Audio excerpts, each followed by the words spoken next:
Estás escuchando el podcast Dios no está callado. Acompáñanos a aprender de Jesús a través del Evangelio de Juan.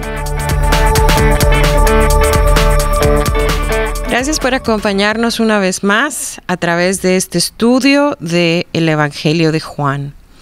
En esta ocasión vamos a estudiar la porción de la Biblia que se encuentra en el capítulo 4 del versículo 43 al 54 del Evangelio de Juan. Leo para ti. 2 días después salió de allí y fue a Galilea, porque Jesús mismo había testificado: un profeta no tiene honra en su propia tierra.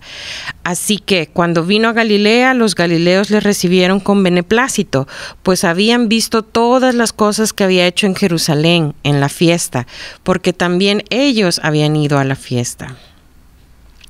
Como ves, estos versículos nos dicen que tras haber pasado 2 días en Samaria, Jesús viajó a Galilea para reanudar el viaje que había comenzado.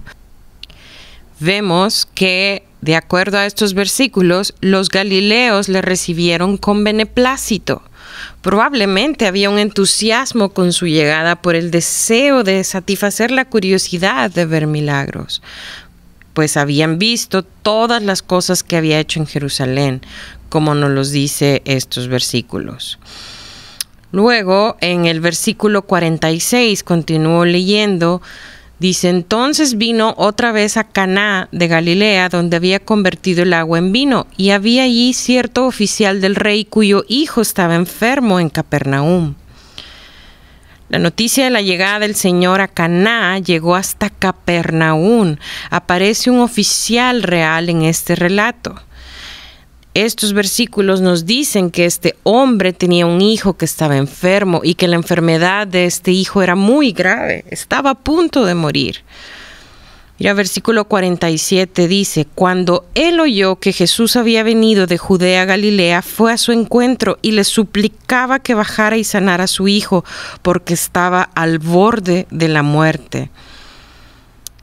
El padre de este muchacho enfermo, al hacer el viaje de Capernaum a Caná, él tenía 2 concepciones incorrectas acerca de Jesús. Y quiero que lo veamos muy detenidamente. Recordemos que este es un estudio de lo que estamos leyendo. Por un lado, da por sentado que para hacer una curación, Jesús tendría que ir de Caná a Capernaum y llegar hasta la cama del muchacho. Y por otro, estaba también convencido de que el poder de Cristo no alcanzaba más allá de la muerte. Jesús debía ir inmediatamente, pues el muchacho estaba a punto de morir.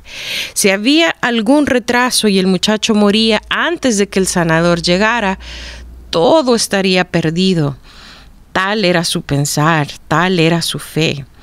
Unido a estas 2 concepciones incorrectas, existe una tercera que se indica en el párrafo siguiente, versículo 48.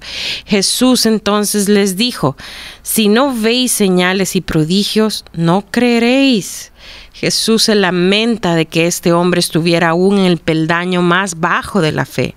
Su confianza y la de otros como él tenía que ser constantemente alimentada por señales y prodigios. No cree en la palabra de Jesús a no ser que ésta vaya acompañada de un milagro. Mira lo que dice el versículo 49. El oficial del rey le dijo: Señor, baja antes de que mi hijo muera. Su corazón estaba consternado por el estado de su hijo. Y mira lo que Jesús le dice, versículo 50. Vete, tu hijo vive. Y el hombre creyó la palabra que Jesús le dijo y se fue. Las palabras de Jesús indican que mediante un acto omnipotente realizado en aquel momento, el muchacho había quedado completamente restablecido. El hombre, cuya fe hasta ahora había descansado únicamente en milagros, avanza en su fe. Creyó en la palabra que Jesús le había dicho, aceptó la palabra aún sin ver ninguna obra. Y mira lo que continúa diciendo estos versículos, versículo 51. Y mientras bajaba, sus siervos le salieron al encuentro y le dijeron que su hijo vivía. Entonces le preguntó: ¿a qué horas había empezado a mejorar? Y le respondieron: ayer a la hora 7 se le quitó la fiebre. El padre entonces se dio cuenta que fue a la hora en que Jesús le dijo, tu hijo vive, y creyó él y toda su casa. En Capernaum, mientras tanto, los criados se habían dado cuenta del repentino y sorprendente restablecimiento. Llenos de gozo, no pueden esperar la llegada del amo. Salen a su encuentro con las buenas noticias. El padre se dio cuenta que a la hora que él hablaba con Jesús y que Jesús dio la orden, su hijo en el otro lado, en el otro pueblo, estaba siendo sanado. Y el relato nos dice a continuación que, y creyó él y toda su casa. Es decir, todos los que vivían en aquella casa, quizás además del padre, la madre, los criados, el muchacho curado y otros niños, si había alguno que ya tuviera edad de discernir, creyeron en Jesús.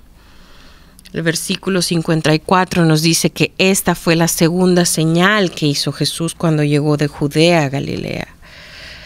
Primero, vemos, si se recuerdan y han seguido la secuencia de este estudio que hemos traído en el capítulo 2 de Juan, Jesús transformó el agua en vino y con esta señal Él mostró su control absoluto sobre el universo físico.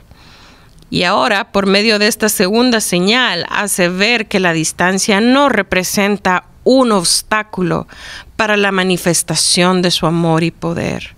En los dos casos, el Salvador se revela como el Hijo de Dios. Y por último, el Señor usó estos dos milagros para poner fe en los corazones de sus hijos. Si te recuerdas, en la primera señal o el primer milagro donde transforma el agua en vino, creyeron sus discípulos. Nos lo decía ese relato. Y ahora en esta segunda señal, segundo milagro, no solo creyó el oficial, sino también todos los de su casa. Jesús no solo le concedió la curación física al niño, sino que también le impartió sanidad espiritual al padre, cuya fe se transformó de una mera creencia en el poder de Cristo para obrar milagros a la fe en la palabra de Jesús. Cuando Jesús le dice, vete, él está sano, y dice que lo creyó y se fue. Y finalmente, esto al llegar y constatar que ciertamente a la hora que Jesús dio la orden, su hijo fue sanado, finalmente vemos que su fe llega a ponerla en la persona de Cristo. Y a esta fe se le unió toda su casa. ¿Cuántas veces nosotros, al igual que este hombre, creemos en Dios como un Dios chiquito, limitado, finito? Como este hombre que vemos en este relato le rogaba y le decía, ven pronto por favor, si no algo puede pasar.